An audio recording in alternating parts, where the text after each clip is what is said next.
আসসালামু আলাইকুম রহমতুল্লাহ। প্রিয় ভাই ও বোনেরা, আল কোরআনের প্রতিটি আয়াতেই এমন এক গভীর রহস্য লুকিয়ে আছে যা মানুষ যতই জ্ঞান অর্জন করছে ততই উন্মোচিত হচ্ছে সেই অলৌকিক সত্য। আজ আমরা যে বিষয়ে কথা বলবো তা শুধু ধর্মীয় নয়, এটি বিজ্ঞানকেও অবাক করে দিয়েছে।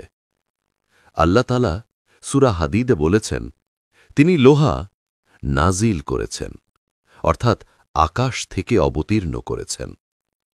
প্রশ্ন হল, কেন আল্লাহ বললেন নাজিল? যদি তিনি বলতেন সৃষ্টি করেছি, তাহলে তো বিষয়টি ভিন্ন হতো। এই একটি মাত্র শব্দের ভেতরেই লুকিয়ে আছে মহাজাগতিক এক সত্য, যা আধুনিক বিজ্ঞান বহু বছর পর এসে আবিষ্কার করেছে। আজকের আলোচনায় আমরা জানব লোহার এই অলৌকিক আগমন, এর বৈজ্ঞানিক ব্যাখ্যা আর কোরআনের সেই বিস্ময়কর সমন্বয়, যা প্রমাণ করে কোরআন কেবল ধর্মগ্রন্থ নয়, বরং জ্ঞানের এক অফুরন্ত মহাসমুদ্র।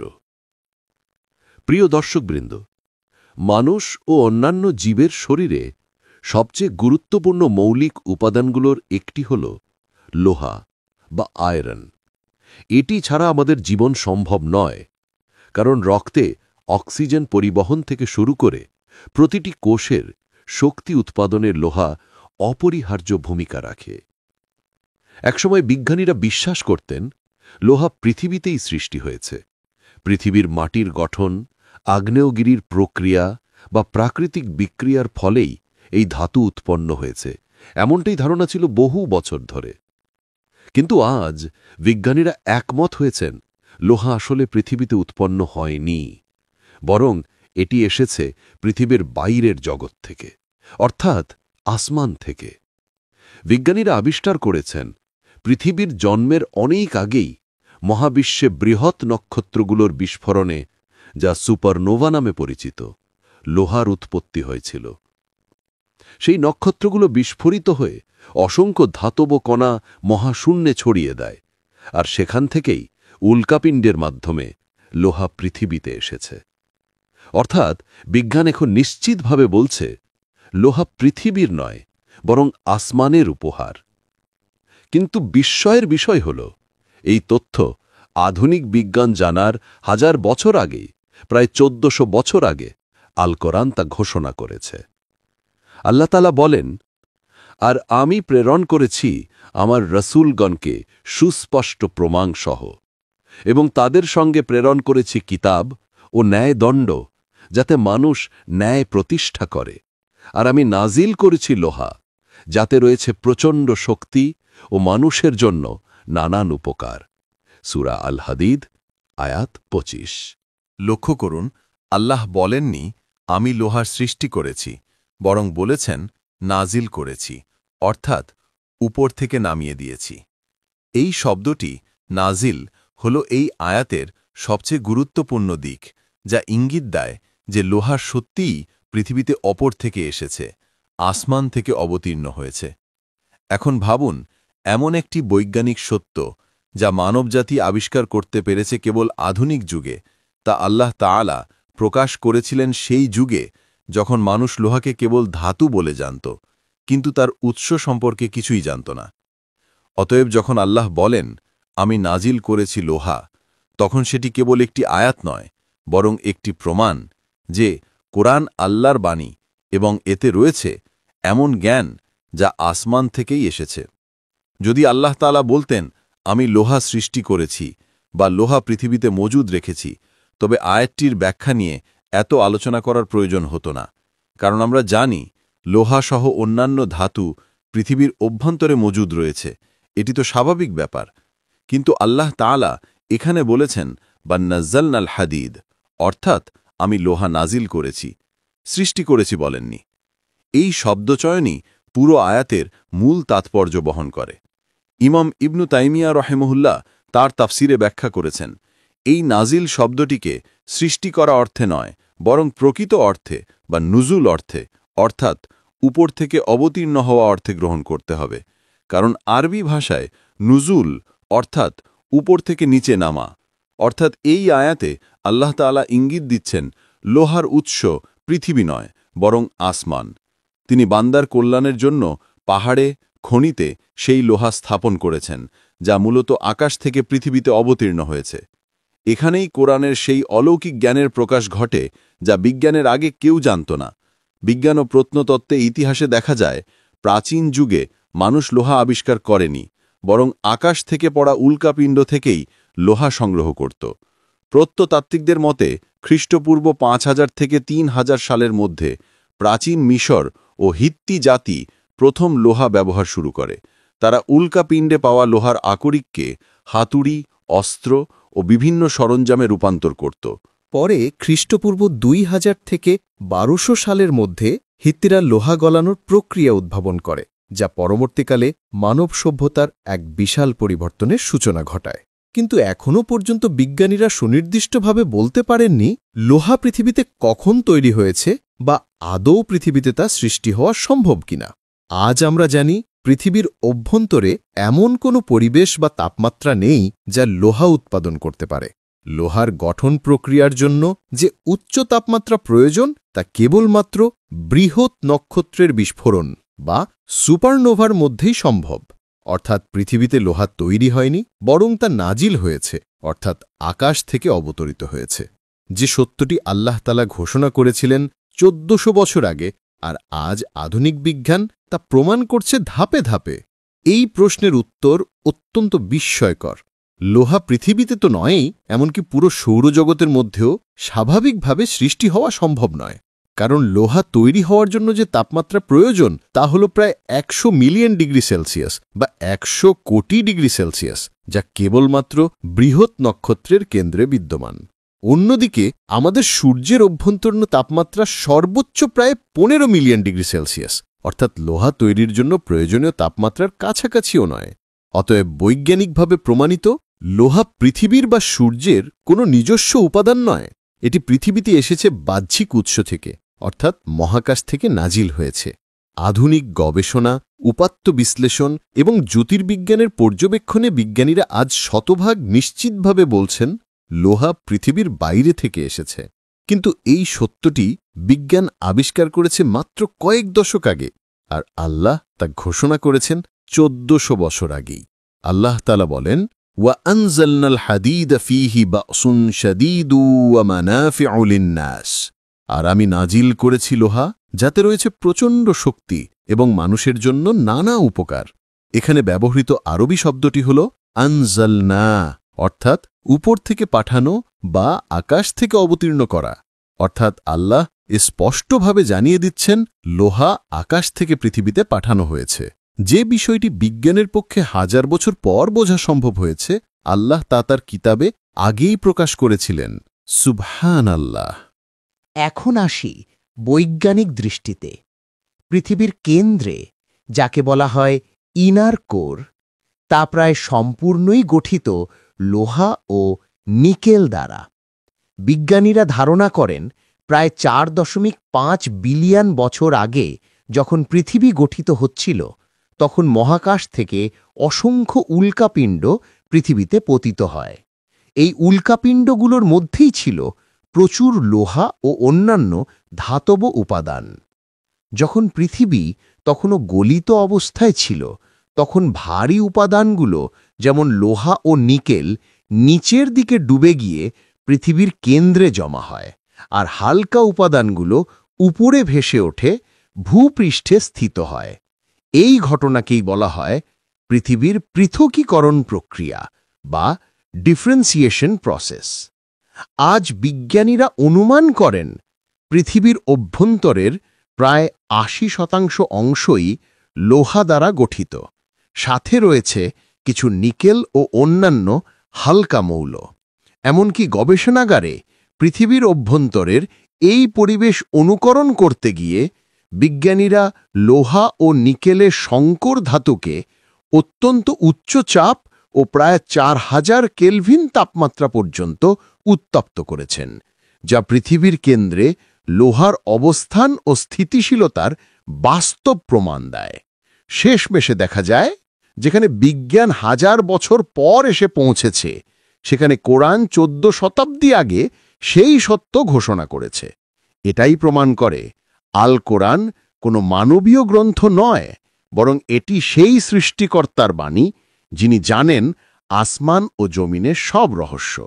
বিজ্ঞানীরা পৃথিবীর অভ্যন্তরের গঠন পরীক্ষা করতে এক্স-রে পর্যবেক্ষণ পদ্ধতি ব্যবহার করেছেন। এই গবেষণার মাধ্যমে তারা দেখেছেন পৃথিবীর অন্তস্থ কেন্দ্র বা ইনার কোর আসলে একটি বিশাল স্ফটিক কাঠামো দ্বারা গঠিত, যা উত্তর মেরু থেকে দক্ষিণ মেরুর দিকে প্রসারিত অবস্থায় রয়েছে। এই পর্যবেক্ষণ থেকে বিজ্ঞানীরা সিদ্ধান্তে পৌঁছেছেন যে পৃথিবীর কেন্দ্রের প্রায় ৮০% অংশই লোহা অর্থাৎ আয়রন দ্বারা গঠিত। আর এই লোহাগুলো পৃথিবীর গঠন প্রক্রিয়ার প্রারম্ভে প্রায় ৪.৫ বিলিয়ন বছর আগে উল্কাপিণ্ডের মাধ্যমে মহাকাশ থেকে পৃথিবীতে এসেছে। অর্থাৎ সত্যিই বলা যায় যে centre of the earth is iron. আর আশ্চর্যের বিষয় হল আল কোরআনে এই বাস্তবতাটির দিকে ইঙ্গিত করা হয়েছে বহু আগে। কোরআনে মোট ১১৪টি সূরা রয়েছে। এই সংখ্যা যদি ২ ভাগে ভাগ করা হয় তাহলে কোরআনের কেন্দ্রস্থ সূরা হয় ৫৭তম সূরা, যার নাম হল সূরা আল হাদিদ। আর হাদিদ শব্দের অর্থ হল লোহা। অর্থাৎ পৃথিবীর কেন্দ্রে যেমন লোহা অবস্থান করছে, ঠিক তেমনি কোরআনের মাঝখানেও লোহার সূরা সূরা আল হাদিদ অবস্থান করছে। সুবহান আল্লাহ! এটা নিঃসন্দেহে এক অলৌকিক ইঙ্গিত যে আল্লাহ তাআলা কোরআনের গঠনেও জ্ঞান ও নিখুঁত ভারসাম্যের নিদর্শন স্থাপন করেছেন। লোহা পৃথিবীতে এলো কোথা থেকে? এখন প্রশ্ন আসে, লোহা আসলে কোথা থেকে এসেছে? বিজ্ঞানীরা বলছেন লোহার উৎপত্তি হয়েছে বৃহৎ নক্ষত্রের কেন্দ্রস্থলে, যেখানে সংঘটিত হয় এক বিশাল শক্তিশালী প্রক্রিয়া যার নাম নিউক্লিয়ার ফিউশন। নিউক্লিয়ার ফিউশন বলতে বোঝায় দুটি বা একাধিক হালকা পরমাণুর নিউক্লিয়াস একত্রিত হয়ে ভারী উপাদান তৈরি করে, যেমন হাইড্রোজেন পরমাণু একত্রিত হয়ে হিলিয়াম তৈরি করে। হিলিয়াম থেকে কার্বন, তারপর অক্সিজেন, সিলিকন এবং সর্বশেষ ধাপে তৈরি হয় লোহা বা আয়রন। কিন্তু এখানে এক গভীর বৈজ্ঞানিক রহস্য রয়েছে। লোহার চেয়ে ভারী মৌলগুলো ফিউশনের মাধ্যমে গঠিত হতে পারে না, কারণ সেগুলো তৈরি করতে যত শক্তি প্রয়োজন তা কোনো নক্ষত্র সরবরাহ করতে সক্ষম নয়। ফলে যখন একটি নক্ষত্রের জ্বালানি অর্থাৎ হাইড্রোজেন ও হিলিয়াম শেষ হয়ে যায়, তখন সেটি নিজের ভর ধরে রাখতে না পেরে বিস্ফোরিত হয়। এই ঘটনায় সুপারনোভা বা সুপারনোভা এক্সপ্লোশন নামে পরিচিত। এই সুপারনোভা বিস্ফোরণের সময় অসংখ্য লোহার কণা মহাকাশে ছড়িয়ে পড়ে। পরবর্তীতে সেই লোহার টুকরোগুলো উল্কাপিণ্ড আকারে মহাবিশ্বে ঘুরে বেড়ায়, আর সেখান থেকেই পৃথিবীতে এসে পড়ে। আসমান থেকে লোহা নাজিল হয়। এই বিষয়ে আল্লাহ তাআলা বলেন, তোমরা কি দেখো না, আসমান ও জমিনে যা কিছু আছে সব কিছুই আল্লাহ তোমাদের জন্য বশীভূত করেছেন এবং তোমাদের প্রতি তার প্রকাশ্য ও গোপন নিয়ামতসমূহ পূর্ণ করে দিয়েছেন। সূরা লুকমান আয়াত ২০। অর্থাৎ আকাশ ও জমিনের প্রতিটি বস্তু, যেমন এই লোহা, আল্লাহ মানুষের কল্যাণের জন্যই অবতীর্ণ করেছেন। বৈজ্ঞানিকভাবে আজ এটা সুস্পষ্ট যে লোহার উৎপত্তি পৃথিবীতে নয়, বরং নক্ষত্রের অন্তরে নিউক্লিয়ার ফিউশন ও সুপারনোভা বিস্ফোরণের ফলেই তা সৃষ্টি হয়েছে। কারণ পৃথিবীতে লোহা উৎপন্ন করার মতো তাপমাত্রা ও চাপের পরিবেশ নেই। এমন চরম পরিবেশ কেবলমাত্র নক্ষত্রের কেন্দ্র বা বিস্ফোরণ কালেই পাওয়া যায়। আর এই অবতীর্ণ লোহাই আজ আমাদের দেহের অংশ, আমাদের প্রযুক্তি, অস্ত্র, স্থাপত্য সবকিছুর মূলে রয়েছে। এটাই সেই লোহা যা আল্লাহ তাআলা ১৪০০ বছর আগে বলেছিলেন, আমি নাজিল করেছি, যাতে রয়েছে প্রচণ্ড শক্তি এবং মানুষের জন্য বহু উপকার। সূরা আল হাদিদ আয়াত ২৫। সুবহানাল্লাহ! বিজ্ঞান যেখানে এখন প্রমাণ দিচ্ছে, কোরআন সেখানে ১৪ শতাব্দী আগেই ঘোষণা দিয়েছিল লোহা এসেছে আসমান থেকে। অতএব বিজ্ঞানীরা ধারণা করেন পৃথিবী ও আমাদের সৌরজগতের লোহা মূলত পূর্ববর্তী প্রজন্মের নক্ষত্রগুলোতেই গঠিত হয়েছিল। সেই নক্ষত্রগুলোর বিস্ফোরণের পর গ্রহাণু ও ধূমকেতুর প্রভাবের মাধ্যমে লোহা পৃথিবীর ভূপৃষ্ঠে অন্তর্ভুক্ত হয়। পৃথিবীর ভূস্তরে যে লোহা আমরা পাই তা মূলত বিভিন্ন লোহা বহনকারী খনিজ থেকে এসেছে, যেমন হেমাটাইট, ম্যাগনেটাইট, লিমোনাইট ও সিডেরাইট। এগুলো যথাক্রমে লাল, কালো, বাদামি এবং হালকা বাদামি রঙের খনিজ আকরিক। এর মধ্যে হেমাটাইট ও ম্যাগনেটাইট সবচেয়ে সাধারণ এবং গুরুত্বপূর্ণ লৌহ আকরিক। ভূত্বকে যত মৌলিক উপাদান পাওয়া যায় তার মধ্যে লোহা চতুর্থ সর্বাধিক পরিমাণে উপস্থিত। বিজ্ঞানীরা মনে করেন পৃথিবীর ভূত্বকের অধিকাংশ লোহা প্রায় 1.8 বিলিয়ন বছর আগে প্রাচীন শিলাস্তরে জমাট বেঁধেছিল। তখন মহাসাগরের জীবরা সালোক সংশ্লেষণ প্রক্রিয়ায় অক্সিজেন উৎপাদন শুরু করে, ফলে পানিতে দ্রবীভূত লোহা অক্সিজেনের সঙ্গে বিক্রিয়া করে হেমাটাইট ও ম্যাগনেটাইটে রূপান্তরিত হয়, যা আজকের লৌহ আকরিকের মূল উৎস। আল্লাহ তাআলা সূরা হাদিদে বলেন, আমি লোহা নাজিল করেছি, এতে আছে মানুষের জন্য বহু উপকারিতা। সূরা হাদিদ আয়াত 25। অর্থাৎ লোহা কেবল পৃথিবীর ভেতরে তৈরি নয়, বরং আকাশ হতে অবতীর্ণ, আর তাতে মানবজাতির জন্য রয়েছে অসংখ্য কল্যাণ। আজকের আধুনিক সভ্যতায় সেই সত্যই প্রমাণিত। লোহা ছাড়া কোনো স্থাপনা, শিল্প কিংবা প্রযুক্তি কল্পনাও করা যায় না। বর্তমান পৃথিবীতে উৎপাদিত প্রায় 98% লোহা ব্যবহৃত হয় ইস্পাত তৈরিতে, বাকি 2% ব্যবহৃত হয় ওষুধ, রং, প্রসাধনী, প্লাস্টিক ও বৈজ্ঞানিক যন্ত্র তৈরিতে। লোহার সঙ্গে কার্বন, নিকেল, ক্রোমিয়াম, ভ্যানেডিয়াম, টাংস্টেন ও ম্যাঙ্গানিজ মিশিয়ে তৈরি হয় বিভিন্ন প্রকার স্টিল, যা ব্যবহার করা হয় সেতু নির্মাণ, বিদ্যুৎ পরিবহন, সাইকেলের চেইন, অস্ত্র এবং কাটিং টুল তৈরিতে। কাস্ট আয়রনে থাকে 3 থেকে 5% কার্বন, যা পাইপ, পাম্প ও ভাল্ব তৈরিতে ব্যবহৃত হয়। লোহা দিয়ে তৈরি করা যায় চুম্বক। আবার স্টেইনলেস স্টিল, যা লোহা, নিকেল ও ক্রোমিয়াম দিয়ে গঠিত, তা ব্যবহৃত হয় রান্নাঘরের সরঞ্জাম, চিকিৎসা উপকরণ ও রাসায়নিক যন্ত্রে। প্রিয় দর্শক, একবার চিন্তা করে দেখুন তো, আল্লাহ তাআলা সূরা হাদিদে স্পষ্টই বলেছেন, লোহা আমরা নাজিল করেছি। এবং বাস্তবে আধুনিক বিজ্ঞানও আজ প্রমাণ করছে যে লোহা পৃথিবীতে সৃষ্টি হয়নি, এটি এসেছে মহাকাশ থেকে, নক্ষত্র বিস্ফোরণের মাধ্যমে। সুবহানাল্লাহ! এত বছর আগে কুরআনের একটি আয়াতেই আল্লাহ তাআলা এমন এক বৈজ্ঞানিক সত্য প্রকাশ করেছিলেন যা মানুষ মাত্র আজ বুঝতে শুরু করেছে। এবং আল্লাহ নিজেই বলেছেন, আমি তাদের সামনে আমার নিদর্শনসমূহ প্রদর্শন করব দিগন্তে এবং তাদের নিজেদের ভেতরে, যতক্ষণ না তাদের কাছে স্পষ্ট হয়ে যায় যে এই কুরআনই সত্য। সূরা ফুসসিলাত আয়াত নম্বর 53। সত্যি, কুরআনের প্রতিটি শব্দই প্রমাণ করে এটি মানুষের নয়, বরং আসমান থেকে অবতীর্ণ এক ঐশী বাণী। এই আয়াতগুলো সত্যিই গভীর চিন্তার খোরাক যোগায়।